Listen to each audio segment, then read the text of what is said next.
Should you pay cash for your solar system? Should you get a loan? Should you do a PPA? What should you do? How do you finance it? What is the best way to put solar on your house? And I'm not talking about my opinion. I'm just going to break down some math. And I just want to get front out here. I'm not a bank. I'm not a solar company. I don't have a dog in this fight. I work with contractors and help them build incredible businesses. That's what I do. And part of that process is we have to understand value prop for our homeowner and what products we're going to be making recommendations for and why. And so this is an exercise that we go through. I want to walk through it with you today so that you can have an idea and understanding of what it is that you're selling, or if you're a homeowner, what it is that you're buying, and some of the math behind it. This is simply a math exercise. It's not my opinion. It's not what I think is right. I know that when it comes to financing in general, it doesn't matter what it is, whether it's cars or houses or solar projects. There's a whole lot of opinions on if you should be borrowing money and how long you should be borrowing it, and what's a fair interest rate, what's not a fair interest rate. I'm not talking about any of that today. This isn't my opinion.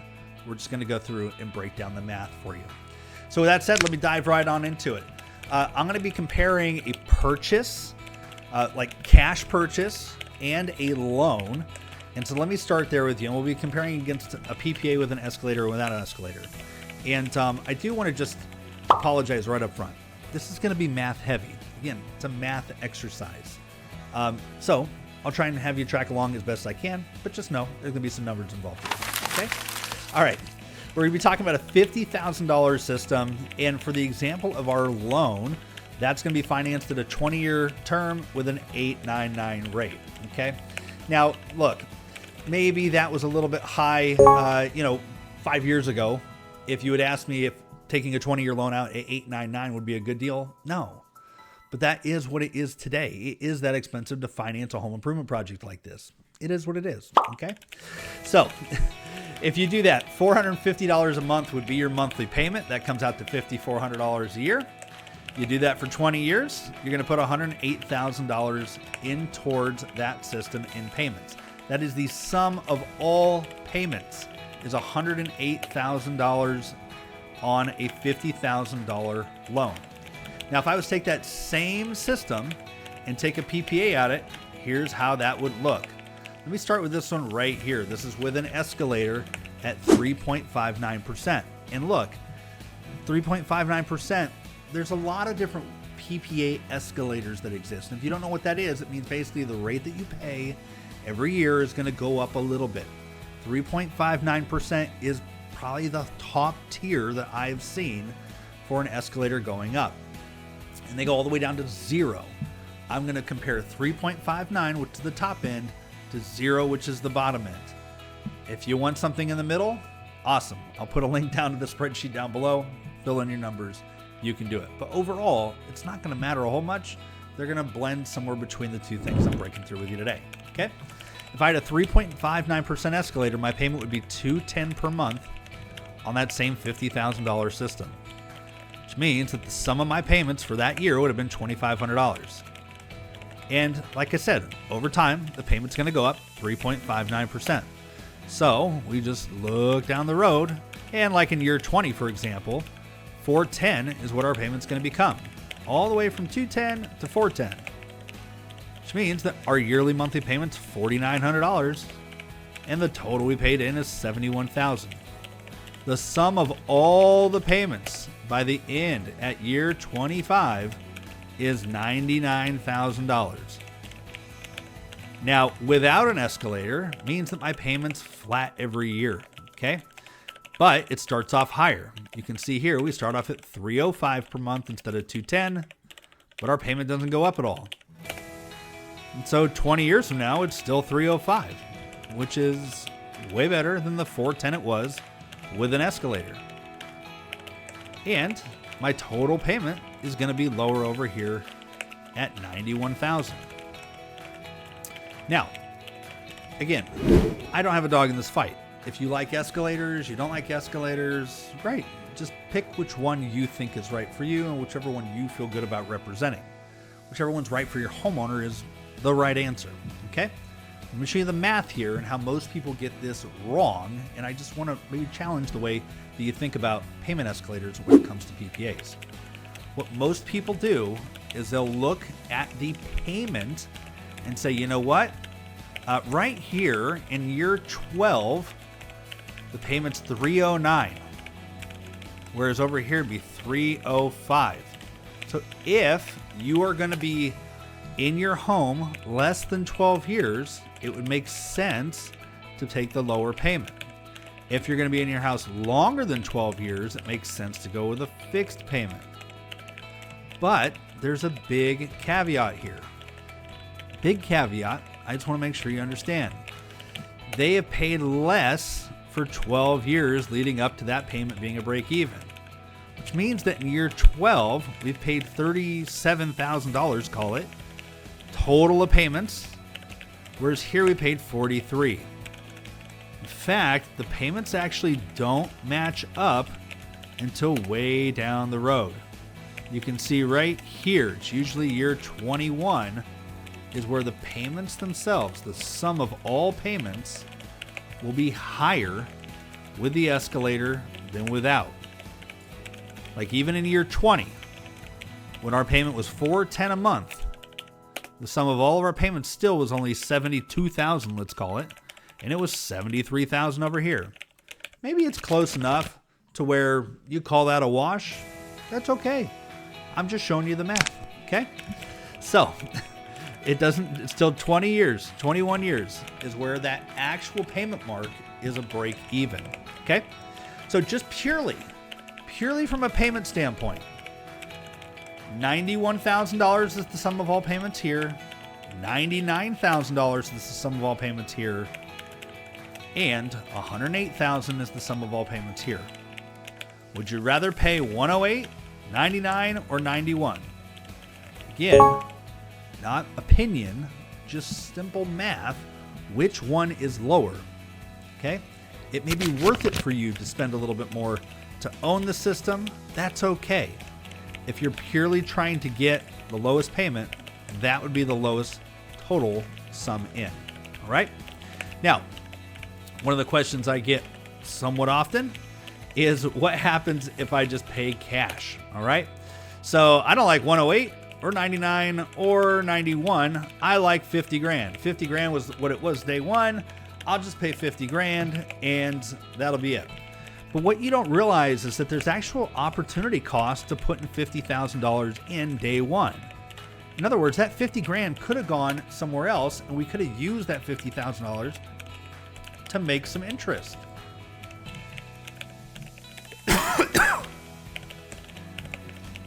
So $50,000 at an 8% interest is going to make $4,000 per year in interest.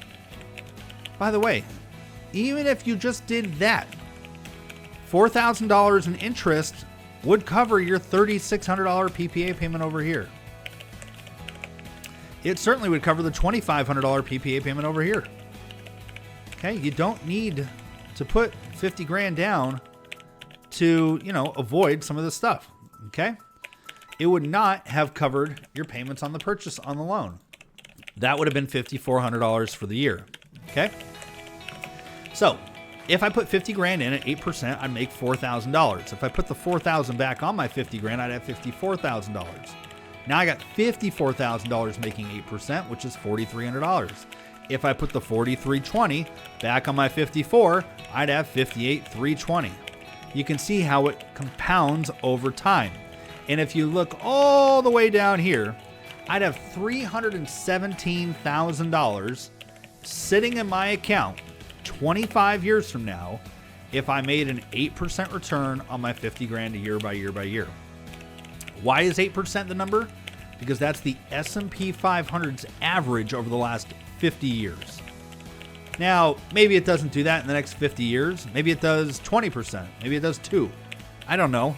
But 8% is the assumption that we're going to make based on the last 50-year average. Okay? By the way, I just want to caveat here real quick, and it should be pretty obvious. I'm not guaranteeing any of this or saying that this is what's going to happen or what is, absolutely 100% going to happen for you. I don't know where you live. I don't know about your system. I don't know how you invest money. I don't know any of that stuff. This is just simply an exercise for demonstration purposes to show you what this could look like based on the assumptions that we're making. Okay? So, is it better to make $317,000 and pay $99,000? Yeah, for sure. I'd way rather have $317,000 in my bank account, even if it cost me $99,000 to get there. Okay? That's why I don't think paying cash down for a system is a smart way to do it. Now, one of the questions I get is, well, what happens if I sell my house? I think I'm moving in 3 years. Wouldn't it make sense just to buy the system with cash anyways? If you're trying to get rid of your power bill, and, again, most systems, if you're buying a $50,000 system, you're not going to recoup that money in a couple years. It may take 10 years worth of savings on your power bill to add up to $50,000. Could you have done something else with the $50,000? You probably could have. You probably would have, probably be like a real payback period, probably 20 years. When you look at really the math that's involved in doing that. A PPA, if you go to sell your house with a PPA, they're either going to ask you to pay off the PPA and pay off the balance of it, or the new homeowner would take ownership of the PPA and they simply would pick up the payment wherever it's at. One of the things you don't see on the spreadsheet is what the power company and the power bill would be in 20 years. And again, we don't know what that's going to be, but it's probably not going to go up at 3.5% per year. Power companies right now are going up 7% per year. Again, wherever it's applicable to you. But if it's 3.5% with us and 7% with the power company is going to probably be way more expensive in 20 years than it is today. And your homeowner is probably going to be more than fine to take over a $300 PPA payment when the power bill would have been $1,000 a month without it. So just food for thought. Okay. All right. If you go to sell your house with a loan on it, what they're going to do is ask for that loan to be paid off in escrow. You don't get to transfer the loan. I should say the vast majority of the time, you're not going to transfer a loan to the new owner. You'll simply pay it off through escrow. One of the challenges here is that some people are planning on a certain amount of equity leaving escrow that they're trying to roll over to their next house. And just to give you an example, let's say you had $200,000 worth of equity that you were planning on, and that was going to be your 20% down payment on $1 million house. But you forgot about the solar loan you have. And the solar loan, again, let's just use $50,000 as our number, has to be paid off. So instead of having $200,000 worth of equity, you only have $150,000 worth of equity. And instead of buying $1 million house, you can only buy a $750,000 house because $150,000 is 20% down on $750,000. Hopefully that didn't confuse you. But I have seen that scenario happen more than once. It does happen when you go to sell your house and you forget you have this loan that has to be paid off. You may not have all the equity you think you're going to have. Either way, there are some complications when you go to sell your house with a solar financing on it, which is typically why real estate agents don't like it. Not because it screws the deal up or kills the deal, it just adds a little bit of complexity that realtors don't like. They like no complexity, not some complexity. All right, hopefully that made sense for you. All right, so if we took our $50,000 and invested, we'd have $317,000. Now, one of the arguments for a purchase is, well, Steve, if I put the $50,000 in, then I wouldn't be making the $2,500 payment over here, which means I could invest $2,500 a month in the S&P 500, and that would be worth a lot of money down the road. And you're absolutely right. Let me show you the math.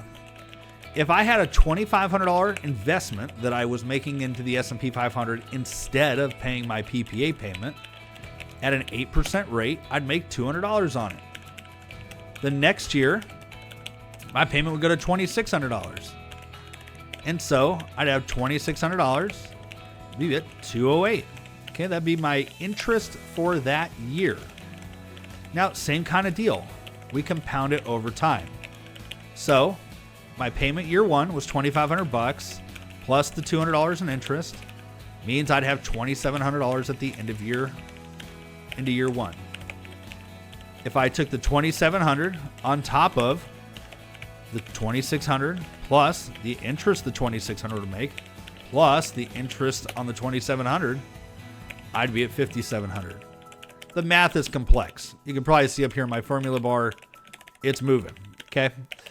But if I did all of that, like literally just instead of making a PPA, invest in the money, every year that would grow, I'd have $273,000. So I got two options. I can either pay $50,000 today, and that will, in theory, net me $273,000 in my account at the end of 25 years. Or I can keep my 50 grand, and in theory, I'll have $317,000 in my account. Which one of these options would you pick? Well, I'd rather have 317 grand in my account than 273. That just seems like a better number than that one does. Now, it's almost $50,000 difference. And so for $50,000, it's $50,000 more advantageous for me to take a PPA with an escalator than to pay cash to purchase my system. Now, there's a couple things in here I didn't put in. If the system breaks anywhere along the 25-year period, guess who's got to pay for that in a purchase world? Well, I do. I own the system. In a PPA model, I don't own the system. So if the inverter goes out or the panels stop working or whatever, the PPA company will come take care of it. If I own it, I got to take care of that stuff. And if I was to put that math in there, it would certainly be a bigger gap than the $50,000. Literally, any investment I make further widens that. And depending on how early it happened, if it happened 10 years in, I'd have not only the cost, but what I could have made with the money I had spent on the repairs for 15 more years, further widening the gap. Okay? That's simply what the math tells us. It's 273 grand in my account here, 317 if I own it. Now, again, I think I got all the math here right. This is, as complex and complicated as I like to get it. It certainly is as complex as most homeowners we can walk through and have them understand, okay? But I'd love to know your take down below. Like I said, I don't have a dog in this fight. I don't own a PPA company or a bank or anything like that. I merely help contractors think through this stuff so that they can make good, valid cases to their customers and actually explain this stuff in a good way. Like I said earlier, every time we talk about financing, there's all kinds of social thoughts that exist on whatever it may be. I'm sure if we were talking about houses and I said, did you hear they came out with a 50-year mortgage? There would be people that said, oh, that's great. A 50-year mortgage, that'll get the payment down for people to be able to buy houses. There'd be a whole slew of people that said, I can't fathom financing anything for 50 years. I thought when they came out with a 30-year mortgage, that was crazy. Other people would say, I pay cash for everything. Other people would say, if you paid cash for everything, you'd probably pay more attention to what you bought. They're all very valid arguments. But simply from a math standpoint, that's how this is shaken down. So let me know in the comments down below. Where did I screw up? What did I get wrong? What do you disagree with? I'm okay. Let's have a discussion about it. Just to give you some context on me, I've been in solar now for almost 15 years. My teams have sold $2 billion and more in solar projects and in home improvement projects. We've won dozens of awards all across the country. And today I work with contractors literally all over the United States, breaking down challenges, problems, and sales issues that they are having and help them understand how to sell these things better. So let me know in the discussion down below where I went wrong, what you disagree with, or what I got right, or what you're now seeing the light on. So until next time, I hope you guys all rock it. Have a great day. I'll catch you next time.